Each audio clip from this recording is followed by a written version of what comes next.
Welcome to Toffee TV. It is the final word. Everton 1, Brentford 0.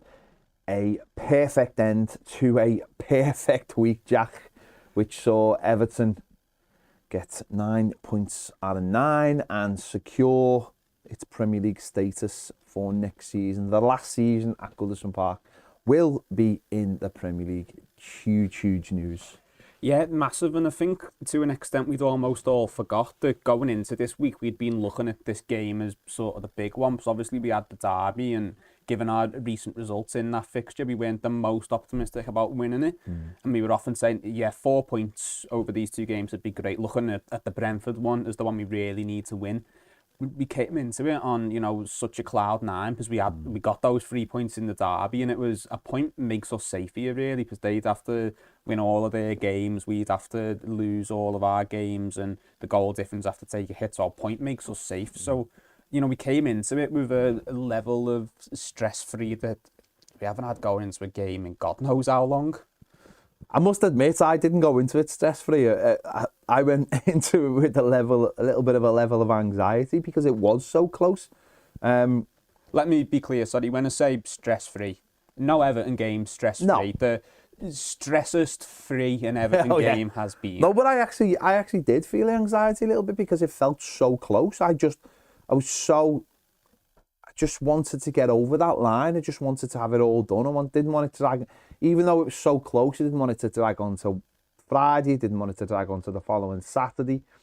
I just wanted it done for obviously all of the reasons that are there. And you're right. I mean, going into this game, I'd heard before the derby, rest Dominic Calvert-Lewin for the derby, and this is the big one. This is the one that really matters. But obviously Sean Dyche put everything, and the players put absolutely everything into Wednesday night to get us the result. It meant that after Luton had been beaten by Wolves, essentially a draw is all we needed. And regardless of that, you could see by the team sheet that the manager, well, certainly in one change, bringing Chermiti into the side, you could see that the manager, knew more or less that it was done anyway. Dom probably was feeling some after effects from Wednesday night, and he was there, sitting on the bench, wasn't he? So it might have been a case of what happened to Chelsea again, just making sure you wrap him in cotton wool, just to not make the injury any worse. But we obviously had no Michalenko, who it's now been basically confirmed that he's going to be out for the rest of the season. He's going to be out for 6 weeks, and hopefully he doesn't have to have an operation, which would mean that he would probably miss the Euros if he did.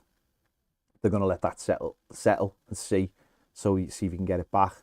And obviously the right back situation, Ben Godfrey was filling in there again, and Ashley Young filling in at left back. So, listen, I think everybody understood going into the game that it was not going to be like the Merseyside derby. It was a case of just getting through the game, getting whatever result we needed, and it was going to be a little bit of a slog in terms of they had nothing really to play for either, and it was never going to be a great game.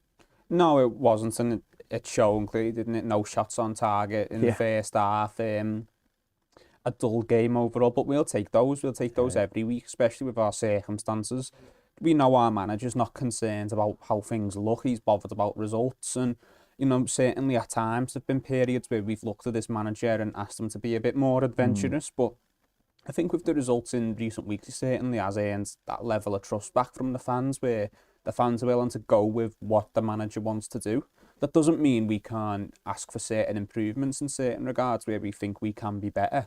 But I think we're at a point now where the results we'd had, us as a fan base, we're comfortable having these dull games, these boring games that you won't remember for moments in the games, but you can remember for the result. And the result is the most important thing. And when your club is in a position where you can't bring in these ambitious players and make these adventurous signings, staying in the league is the most important thing. And throughout the majority of our wins this year that have kept us in this league, how many of them have been explosive, impressive, entertaining games? There's the Derby win, there's the Newcastle win, and off the top of my head, that's all I can think of, but I'm sure there's a couple more. Yeah, just like the Chelsea and Bournemouth, where really good games. But I think it's leaning to. I've said this all along with Sean Dyche, whether people like him, don't like him, want him, still don't want him.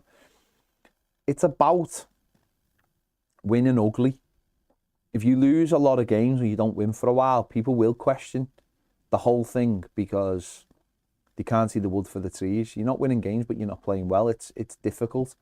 And in the last week, I think certainly by the time we got to this game, I think Evertonians were a lot more comfortable with the style of play, but making sure we were at that controlling a game with that style of play, or like we did certainly on Wednesday night, playing well in that style, rather than trying to be something we're not.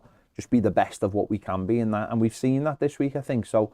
I think there was an element of control about this game. Listen, was it the first half? I thought you could see the hangover from Wednesday night. A lot of the first touches were bouncing away from people. Some of the decision making was a little bit silly at times. They're trying to be too clever when there was a little 5-yard pass. And I think that's what was the hangover, that little bit of mental tiredness. And obviously the first touch, if anyone's ever tired, you can always tell by the first touch if the ball runs away from them. And you could see a lot of that in the first half. And I thought we did really well to not allow Brentford to get comfortable in the game, or too comfortable in the game, where he could start creating those chances because we were making wrong decisions. And obviously with Chermiti playing up front, it's a change as well of someone trying to keep hold of the ball, because that's what we want. We want either someone to run in behind, or we want, obviously with Dom, someone who can get the ball, hold on to the ball, and then give it to the midfield. And so that was going to be a bit of a change as well. But I thought for the most part, there was an understanding between the fans and the team that was always going to be there as well. Expectations weren't massively high. There was an air of, I don't think there was an air of expectation. There was an air of a little bit of nervousness because people knew how, as I was saying before, my own. There's that air of like, we know we're so close. Can we just get that job done? I think that brings its own little pressures. But I thought for the first half, without making any real great chances or anything like that, because we didn't. There's one with the Corey where actually there was a nice little ball round the corner from Chermiti. Yeah, little flick. Apart from that, and a few, Dwight McNeil smashed one across the box where Chermiti, a bit faster, could have got on the end of it. Apart from those real chances, we didn't really offer too much, but neither did Brentford, to be fair, so it was a pretty even occasion. We benefited from Brentford playing not too dissimilarly to us. You know, they weren't on the front foot any more than we were, which just suited us, especially in those early moments when, you know, you're still coming off that hangover of the night a couple of nights before, and you know, you're obviously playing up to that, and you do have to adjust to playing against a different style. I think in football, whenever you get a really good result, but against a specific style of team, it's almost difficult to not carry on doing the same things that made you successful in that game, because you've done so well and you've performed such a high standard. You've almost got to remember that, okay, that's great, but we're playing a team that does things completely different now. Brentford, they're very direct. Yes, they've got a striker who, and this is probably the thing that separates them from us, is they've got a striker who likes to show for the ball a little bit more and move it about than our two starting number 9s do. But other than that, they can go very direct. They're very big on, you know, the physical prowess they have in their team as well. And playing against that suits us because we're happy, you know, knocking crosses away all day. Tarkowski and Bramthwaite, that's their bread and butter. So I think starting in that environment, in that 20 minutes it takes us to get up to speed, having a team who don't try the most dynamic things on the football pitch did benefit us as well. Yeah, they severely lack a playmaker. I mean, I remember them coming a couple of years ago when they had Ericsson, and obviously it was a very similar occasion that day. It was a case of we could have wrapped it up that day with a win, I think it was. And it felt similar, and Bramthwaite got sent off in that game. And we went 1-0 up, and then you could just see Ericsson having more. It was one of the best, probably the best game I've ever seen Ericsson play, and just the influence of one man over a team, and they were brilliant that day, and he just kept on doing the same thing over and over again, and in the end they got the goals and beat us. But there was no sense of that in this game. Again, of workman-like side who don't have anyone who can cut you open. Good players, but no one who can cut you open. And they do have strikers who rely on going beyond, you know, over the top and stuff, but we never really allowed that. We're so comfortable now. Branthwaite and Tarkowski are so comfortable as the centre-backs, and this week with James Garner sitting in front with and Idrissa Gueye mopping up, and then, you know, the managers decided they're the ones he trusts rather than Onana, and he's toiled with that of late. You know, he had Onana, and he's never really been comfortable with Onana. Doesn't really suit the way he is. Not his type of player. No, he's not. And then because we haven't had Idrissa Gueye for all the games, and I mean, obviously we've seen the benefits of Idrissa Gueye this week, and we'll talk about him in a little bit. But having that security of those two in front of the back four as well. Rather, you know, sometimes we look at the back four as a unit, as obviously the four across, but I think having those 4 players in that central area of the pitch was hugely important. And I thought James Garner had one of his best games in Everton. Real command in the centre of the park, obviously with Idrissa Gueye, and the two at the back were just absolutely immaculate again. Yeah, I think you could give Sean Dyche any amount of budget in the world to build a team, and that sort of spine, those centre-backs position and the 2 midfielders, they'd all be the same ilk of what we've got now, you know, 2 tall, aerially dominant centre-halves, and 2 workman-like midfielders. Obviously, maybe add a little bit of quality to there, but first and foremost, the runners, they work, they get about the pitch, and they cause a nuisance. So I think that's maybe why Onana is not favoured in this team. Some people have their own opinions of Onana and think it's purely a quality issue. That's fair enough. It's not my opinion, but I digress. I think Dyche loves having 2 midfielders who first and foremost are runners. And, you know, Gueye, we've been saying it since the day he walked in the door. The lad covers ground. Sometimes you worry about how much he runs about the pitch, and you think one day he's going to do himself a bit of bother as well. And James Garner, a player who's got that in him, but with his lack of experience, doesn't always implement it in the right way. But you are right about the weekend. I thought he had that close to complete midfield performance you want from him, especially if he's playing in a midfield where you've got Gueye, who technically sounds but isn't the most adventurous on the ball all of the time, and Decore, who's technically limited and more of a forward at times. The third man in that midfield needs to show some level of ability on the ball. That's where Onana has had success, but he doesn't fit the style of player Dyche necessarily needs in that midfield. No.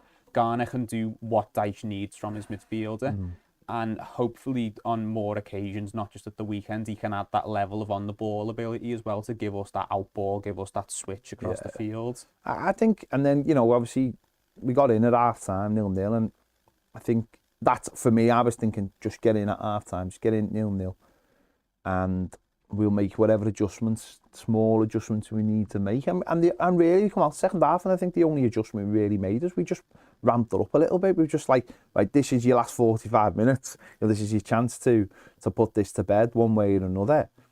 And we just went up a little bit, you know, shooting towards the Gladys. We just went up a little bit, and we started to, Dwight McNeil started to get around the pitch a lot more, and he's become a lot more centralised recently, and I think we've seen the benefit of that because it's getting into areas where he can shoot. I mean, that's the main thing. I think that maybe is as one of the things that's been tinkered with his game recently, but he's getting into areas where he can. We've seen it against Forest, but he's getting into those areas now where he can actually pull the trigger. And obviously he's unloaded a brilliant one, actually more on the right hand side, smashed it off the bar. If it had gone in, it would have been an absolute wonder goal. And that just set the tempo then of getting people in the right areas, and just all we need to do is go up. They lost a little bit of belief. They were like, well, we had our chance in the first half, I think, to get behind these when they were looking a little bit leggy. It was just that case of, you got your second win now, let's start clanking it a little bit, and that's all it really took to start, you know, getting on top. Yeah, certainly against the team, you know, their season's as good as finished because they're safe now as well. And, you know, that by no means makes it a guaranteed win because they still want the points on the board. But ultimately, you've got more to play for. You've got more to draw from for your motivation. And I think once McNeil hit that shot and, you know, it moved so much and it did properly rattle the crossbar, I think that did sort of give everyone in the ground, at least it seemed to me watching from home, it gave them that sort of lift of, oh, hold on, like, you know, we do have some quality on the pitch here, and that's the thing with McNeil, isn't it? The best thing about him is that left foot. He can hit them with his left, and obviously off the ball he does a lot of running as well, and The issue is finding a role from where he can do that, tracking back down the left and cover the full back, but he's in these positions. Well, I was going to say to you, do you think there's a world coming next season where actually we start seeing him as a more centralised player, and maybe we do start playing someone different on the left-hand side? Or certainly, again, it's hard to be critical of Mykolenko, but either the manager decides that Mykolenko's got more in him and can start getting up and down that left-hand side more, or we have another left-back who can actually get up more, and that's more natural to his game, because he does seem a much better player. I mean, he was a centre midfielder, Dwight McNeil, and then was moved on to the left, you know, as he happened to be the fastest player at Burnley. Yeah, and obviously with the left foot like that, he does seem to have more about him as his game, because ultimately he's not like a brilliant winger by any means. His crossing is decent. His set pieces are obviously really good, but because he's so left-footed, he does find it difficult because he's so predictable. He's going to get on his left foot, and he's not like one of those people who can dig a cross out. Like, you know, we watched Luca Dean playing off, and he seemed like he could dig a cross in from anywhere. You know, he could whip it, could be right next to someone and whip it round them. Where Dwight McNeil doesn't seem to have that skill set. So do you think you can see a future where he is playing more central for us? Well, what do you look for in a winger? You're looking for pace, you're looking for trickery, unpredictable, comfortable coming inside. Yeah. None of those things describe Dwight McNeil when he's playing off the left. The issue is, like you mentioned, is the full-back position, because most of these teams who have these type of wingers, are, you know, coming inside and being the goal threat, they have a full-back who goes up and becomes that winger position that McNeil currently takes up for Everton. Mykolenko, as good as he's been this season, that's not his game. So you're either looking for a new left winger to take McNeil's place, and McNeil comes inside and takes the Corey's place, or you're looking for a new left back. As much as, yeah, there is room for evolution there, and, you know, there is room to advance us more as a team, you're looking at spending money on positions that on paper aren't problem positions, because the players who currently take those positions up are good players.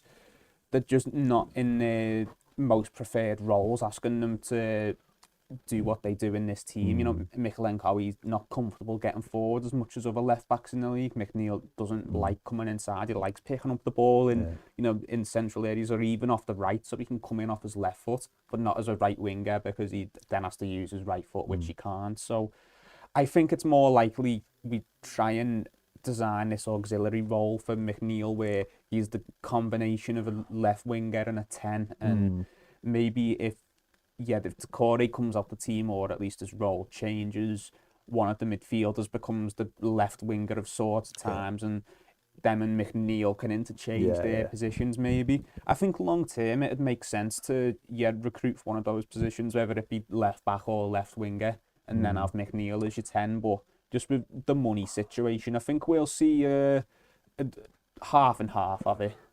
Yeah, it has already become a hybrid role. We've seen that in the last few games of him already filling in that role. The average positions in the game is basically playing alongside Chermiti. He's our highest player alongside Chermiti in the team, McNeil. So he's already playing that. It's just whether you design it more to get more out of him, or actually you do bring someone in. Maybe they'll look to. Maybe an ideal thing would be to almost like if you could find a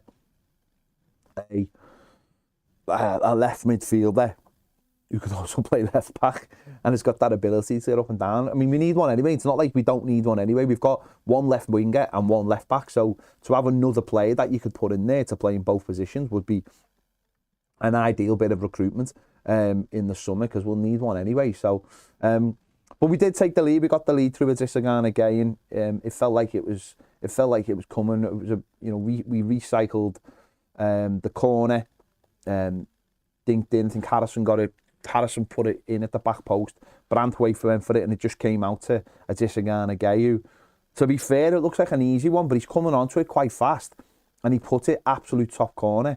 And I think that's his first ever goal in the Gladys Street. I think that was his first ever goal. I think every goal he scored for us has been at the Park End. Really? Yeah. I think so. Yeah. I might be wrong, but I don't think I am. Like you might be. I don't think I am though.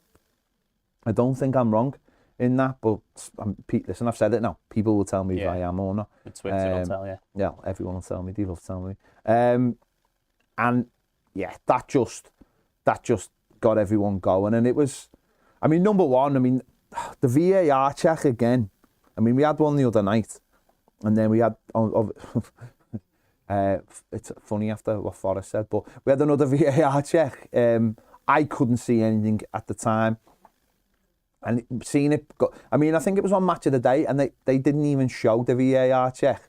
And I went back and watched the footage, the Sky footage, and I watched it. And I was just like, where's this come from? But again, even if there is an offside, where James Garner's got no involvement in the game, again, I just look at that and think, this is why we need the offside rule changing. Because again, if he is offside, if James Garner's offside because his heel just happens to be up at that moment and instead of being down. So it literally is the motion of him walking that way, which is crazy, isn't it, when you think about it? We've had them this week going the other way and it's a toenail. This would just simply because his heel just happened to be in that split second. His heel just happened to be at the highest point, and that higher point makes it. I mean, he's going that way, for God's sake. How can anyone be offside going that way? If I'm walking towards the camera here, when I take my first step, this foot initially moves further back that way because that's the way your heel moves. So it's silly, isn't it? But it's what you expect when you see a mess of bodies in a Premier League game. Straight to VAR, they see a mess of bodies in the box, and their initial thought is there must be something wrong with this because there's people in there. It's a load of nonsense, but in the end, it didn't matter because we got the goal. I thought Harrison, his involvement in the goal was a little bit underrated. I think he takes a good touch. And then, clever finish from Garner because, he's close to the goal, but he's got players closing in from both sides, so he has to hit it quick and he has to place it well. He's coming onto it really, really fast, and it was a really good goal. And Adesanya Gueye, once again, was absolutely brilliant. Listen, they have to sort out a contract. They really do. They have to sort out a contract. Unless he's dead set on leaving, we can't let a world where he walks away from this football club not with everything going on, but let's just have a look at his numbers from the game. Touches 63, tackles 2, 80% pass accuracy, 1 goal, and his duels was 7 out of 9. As you can see, his heat map there, all in the middle part of the pitch, which is exactly where he's supposed to be, going about, winning the ball back, winning the tackles, putting the fires out, pickpocketing, everything he does. And he was brilliant again. He was man of the match again. 2 games in a row, man of the match.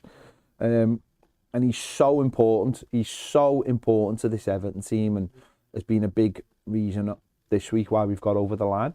Yeah, brilliant once again. Just getting that complete midfield performance from him, even if he hadn't scored, we'd be sat here talking about how well he played. So the fact he gets the goal on top of that just really hammers it home, doesn't it? How good a game he's had, how good a season he's had, and just how good a player he has been for Everton over the years, on and off, with the PSG move in between. He's someone who I've got a lot of time for. I just really hope he's here next year, not just for his skill on the pitch, but a lot of the players really seem to look up to him as well. You know, at the end of the game, you might have not seen it in the grounds, but Dan Juma's sort of parading him round, going to the cameras, telling them how good he is. This man is a legend. And they all seem to love him. I think he seems like a really likeable person. And most importantly, he's a boss footy player. He is, and you know what? He probably, you go back to like when he was at Paris Saint-Germain, and he was always forever like putting stuff out there about Everton, watching the games, wishing us well and stuff. Making Mbappe and Messi. Yeah, and we've heard since like he's like trying to get those players. He'd be watching games and they'd be like, "Why are you watching them?" He's like, "Because it's my team." My team. And it's like when he left PSG and he probably had lots of offers, he wanted to come back to play for Everton. I think we've got to double down on that this summer and say, listen, next season, last season at Goodison Park, it's going to be a really important year. We really need leaders like you at the club. Especially if Coleman retires at the end of the year, that's more leadership gone. He's a natural to fit into that leadership group. He is like a captain. Like you see the effect he has. Listen, you've got a lot of like international players, and obviously they mightn't gravitate to the British players as such, and without it being like having that cliquey thing. It's not about that. It's about they need people who've been through the process of coming from abroad, and I know he's at Villa first, but coming from abroad and settling in settling and maybe they live near him and all those kind of things, and then leaving for a club that's doing really well, coming back and again being part of the process. He is a big leader at the football club, and you can see that you know, you can see that with some of the players, you know, whether plays other French-speaking players or whatever it is. There's so many good connections that he's got, and I think that leadership he's not someone who comes out and you go, oh, he's like the captain, and he's never, you know, not the most vocal on the pitch. Oh, but you can see that he's really well liked, and he's one of the lads, and Everton have got, you know, I don't think this lad always gets the praise. Even I've said that this season, there was a few people who were like, oh, should drop him for who? And it's like, no, he's massively important to this football club, and we have to again do everything we can to keep him here. Yeah, you can argue about the other midfielders, or maybe if you want to see Gomez in the team, so he brings something different. But Idrissa Gueye is alongside the centre halves and the keeper. His first name on the team sheet. And I think. Well, I'm glad that people have seen that. People saw that when he was out the team, and now they're seeing it with him in the team. How important he is to the side, and he's been phenomenal this week. I thought he was man of the match in both games. Obviously, before we scored, Jordan Pickford had made a big crucial save. We were a little bit slack, weren't we? We let them get him round the back, and ball came over, and Ivan Toney peels away from Godfrey, doesn't he? He got in there, and obviously Jordan's had to make a really big save, and then grabs over the second time. So you can't underestimate what Jordan Pickford's done again. He's had to make a good save later on as well. Not only got the first save, but went and got the punched it away, didn't he? And he barred a couple of silly kicks and nothing dramatic, but very, very good again. And we kept the pressure on. We didn't have too many clear-cut chances. We've obviously hit the bar in added on time. James Garner whacking a free kick, and then that would have capped off his performance really well as well, because as I said before, he had a really good game. But just wanted to have a little look at Yusuf Chermiti. Obviously starting his first Premier League game, big moment for him. Obviously Dom was brilliant the other night, and you know, I was in the fan zone when the team was getting announced, and it was that thing of, oh, Dom's not playing. You know, it's not necessarily that Chermiti was starting. It's just like Dom's not playing. When someone's played that well for you a few days before. Exactly, yeah. And Chermiti came in, and you know, what did you think? What did you think of his performance? Honestly, I was impressed. I think going into the game, my attitude was he just has to look like he belongs. He doesn't have to score. He doesn't have to change the game. But you sometimes just see young players come into a team and you just don't look up to the level of senior football. It's too difficult for them. And first 15 or so minutes, he'd lost a couple of duels and he'd went down easy a couple of times, adjusting to play into that level of physicality that you don't get at youth level. But as the game went on, I thought he grew into it very nicely. He took some nice touches. He played that nice ball to Decore. He did a nice switch over to, I think it was Brentford, on the edge of the box in the second half. And a different type of striker to what we've got. I still maintain he'd be very good in a 2 because he moves a bit more off the ball, and he's not necessarily the outlet that Calvert-Lewin or Beto are, because he's not as dominant in the air. But I think he does some interesting things on the ball. He moves a bit more. He does have to get a little bit sharper, obviously, because he had a couple of offsides, and like I said, he went down easy a couple of times. But I think for the young lads coming into the team, starting for the first time, played very little senior football, I think they were very promising signs. Yeah, I mean, first of all, I'm glad the manager left them on for like 90 minutes. I think that was important rather than... And he made a bold choice not to start Dan Juma, okay, wouldn't it? It's not Dan Juma's position. Yeah, Michael Keane.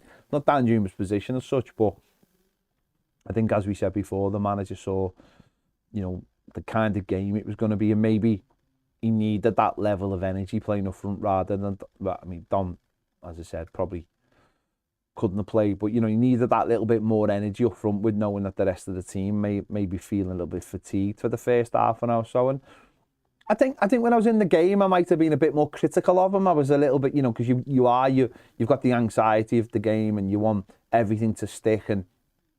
But I think I've come away from looking at his performance thinking did all right there. And I think it was actually the harder stuff, as in like the more footballing side of things, like that he done well at, like the little round the corner for the core, looking for those kind of balls. I think the physical stuff got a lot to learn, but you're playing against, you're playing against centre-backs who've been around the Premier League for a while. They know what they're doing.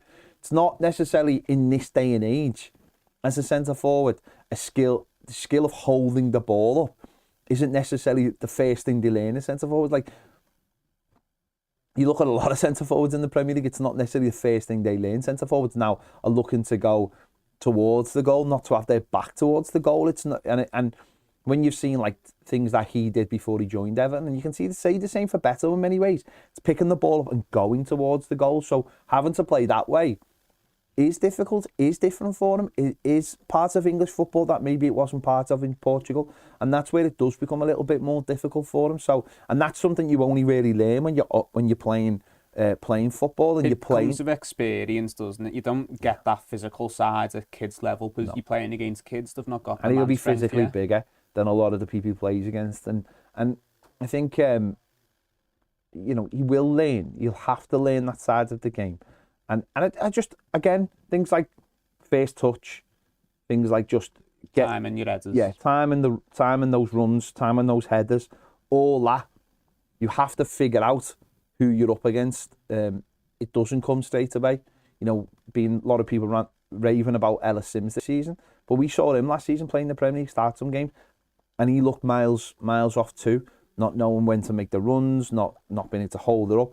And then this season, as he's played more and more, we're seeing the Ellis Sims of the sort of youth kind of team player or under 21s starting to emerge for Coventry, because he's got those games and he's done it against Premier League teams, obviously in the FA Cup as well. So it's by no means going to be easy for him, and he hasn't had a lot of opportunities this season. So it was, you know, he gave us a focal point and did all right. So let's just have a little look at his numbers. 33 touches, 1 shot block, big chance, 1 creator, key passes 2, and his duels were 5 out of 16. So a lot of them were the aerial ones, though. I will stress that. I think a lot of them were the aerial ones, which you know, he is a big lad, but as you said before, it's more to do with timing than anything else. I mean, sometimes I watch Tarkowski, and he just lets the striker jump, come down, and still heads it away. It can be like that for strikers. It's cleverness, innit? It's, you know, at youth level he's probably a lot bigger than everyone he plays against. And Sims had the same problem. Yeah. He could, at youth level, he could bully people. But, you know, he comes up to the Premier League, he can't do that, and he hasn't developed the football inside. I think with Chermiti, he looks like the technical in terms of what he does with his feet is a lot higher than what we've seen from Sims when he came in. The physical side he can learn. Yeah, and he's just got to improve, obviously, to get to the point where he becomes an option, or Everton decide they send him on loan. I mean, there's a lot of decisions to be made in the summer, and Everton have got to figure all this stuff out going forward. You know, there's a talent in there, and it's just got to be prized out. And sadly for Everton, a lot of these talents are being prized out after they haven't had a chance to do that for Everton. So it's going to be interesting to see. It's going to be interesting to see how much game time he gets for the rest of the season as well, with winning the game and obviously getting through the game. Now, will the manager now think this is a great time to bed more? Will he want to rush Dom back in as well? Yeah, there's factors, isn't there? I mean, of course, you don't want to give. I don't think anyone, and certainly not the manager, wants to give up on the season. There's still 9 points to be won, and there's still places to be fought over. And that's money, and that's exactly what Everton need. And also there's the pride of saying, this is how many points we finished with, and this is how many points we would have won if the Premier League hadn't took some off us. So there's still all that. There's also, we've got the likes of Luton and Arsenal away, which obviously is important for both ends of the table. So no one wants to give anything up. So, but of course, if Dominic Calvert-Lewin is struggling, we don't know what the situation with Beto is at the moment. But he still might be chances for him. If Dom's not available and Beto's on the bench, Chermiti can come off the bench then for half an hour. So there's still stuff to do. Yeah, it's certainly not throw in the towel and play the kids, Absolutely is it? But not. when you've got these players who've been on the bench and not really getting looking, like Chermiti, like Lewis Warrington as well, who's someone who maybe, if we are getting rid of midfielders in the summer, might have to feature a little bit more next year. Yeah, maybe you do use that 20 minutes at the end of a game to assess them as a potential option for next year more than you would. So yeah, it'd be interesting to see what he does. I'm open to see him get minutes. I'd want us to go strong for the rest of the season. I want us to win as many points as possible. But you know, if Chermiti's ever coming on for half an hour, you won't hear me complaining because I was impressed. But we got the job done. Obviously, they had a few little moments towards the end, as you'd expect, as the game was running out. We obviously made the big sub, put Michael Keane on up front to a lot of people's surprise outside the club. I don't think it was any surprise to us. I mean, being at Wolves last season as well and seeing them basically be put up on front as well, it was no surprise to any of us. I mean, the commentary really sort of joked about it, and then went, "Oh yeah, but that won't be happening." And it's been but probably will. Probably will, yeah. Probably like the only other striker on the bench. No. I mean, Dan Juma, I mean, my God. He's a non-factor, Dan Juma, which is weird, isn't it? It's weird. But we got through it, as I said, and the relief at the end, obviously, was just fantastic. Everyone knew the job had been done. It had been done at home, and the weight just dropped off. Everyone just suddenly was like, that's it. We've got 3 more games. It's like it's been done effectively a month earlier than it was last year. We can chill out now for a little bit and get through these next few games, and obviously now start factoring in or figuring out even the other parts of the club that need to get sorted. Yeah, at the end of the day, everything aside, bad runs aside, Chelsea loss aside, we've stayed up with 3 games to spare. We have matched last season's points tally with 3 games left and 8 points deducted. Yeah. That's an improvement objectively.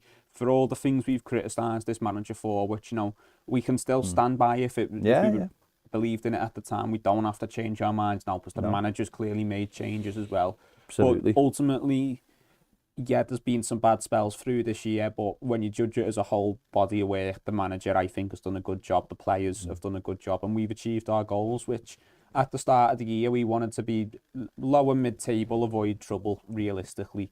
And with the points we would have tallied up, that's where we'd be exactly. So, yeah, job done. Yeah, it is. It's job done, pure relief. And as you said there, you know, the manager has earned his corn this week, and you've seen, you know, that's been said, the whole tracksuit thing, it plays into a bigger thing, doesn't it? It plays into a bigger idea that being more part of it and accepting responsibility for what happened at Chelsea, and obviously Chelsea come at the end of that massive run of not winning any games. It was the big moment where we really could have crumbled, and we didn't. We bounced back. We bounced back as a team. The manager showed something as well, and they all deserve massive credit for that. And also, you know, the last 3 games in the Premier League as well at Goodison Park, the scenes that we've seen, you know, not only in the Gladys Street but in the Park End as well, you know, instigated by the 1878. It's all played its part again to make sure Everton got over the line. And whereas last year we don't have that to worry about the off-field issues that were there last year. I know there's enough off-field issues, but they're not necessarily inside the club. They're on the outside of the club, trying to get on the inside. But so you've got that bit more relief, and I think a few more people feeling a bit more positive about the situation. The stadium's only a season away. We now secured Goodison Park, the last season of Goodison Park to be in the Premier League, and I think maybe hopefully now people can start looking bit more positive about the future, hopefully. Yeah, at the end of the day, it would have been very easy for this club to not be in the Premier League anymore come the end of the season. We know now that's not going to be the case. Obviously, next year's still going to be tough. We're not going to have money to spend. It's going to be difficult. Might lose a few players, you know, even ones that we're especially fond of. It will be difficult, but I think maybe the feeling amongst some in the fan base this year is if they can't relegate us this year with 8 points deducted and a 13-game winless run, they're never going to relegate us. So maybe the fact that, you know, 3 years on the bounce, we've managed to keep our heads above the water. And yet in this year, we've had everything thrown at us, everything and the kitchen sink, and we've still managed to stay up. I think that gives people a little bit of belief that, yeah, maybe... And the fact that more points than last year, a clear improvement on last year. Yeah. Whenever you see that, you get the hope that you're moving in the right direction. And we just have to hope next year it's more of the same. It's more improvements, even more points on the board, and hopefully a little bit less trouble. Absolutely. Let's have a look at the match stats from the game. 18 shots for Everton over Brentford 10. 1 on target. They 4 on target. 2 big chances and 1 big chance for Brentford. 48% possession for Everton to Brentford's 52, obviously. So An ambitious 48% as well. That's like over the sweet zone. that is well over. Too much over, to be fair. There you go. A great day. So much relief. And we got there. Whilst Baz was on roller coasters, as he has been all week, helping secure Everton Football Club's future. Could well be the problem. And just saying, noticing a correlation. Yeah. Baz goes, Everton win. Absolutely. There you go. We will be continuing this, answering some of your questions over on Toffee TV Premier, where we are currently live. If you'd like to join us over there, make sure you click the link in the description or scan the QR code, which will be coming up. Live daily videos of the exclusive, no adverts on any of the shows or the podcasts, video or podcast. So why not, for the price of a coffee, come and join us over there. We'll be heading over there right now. Thanks for watching. See you later.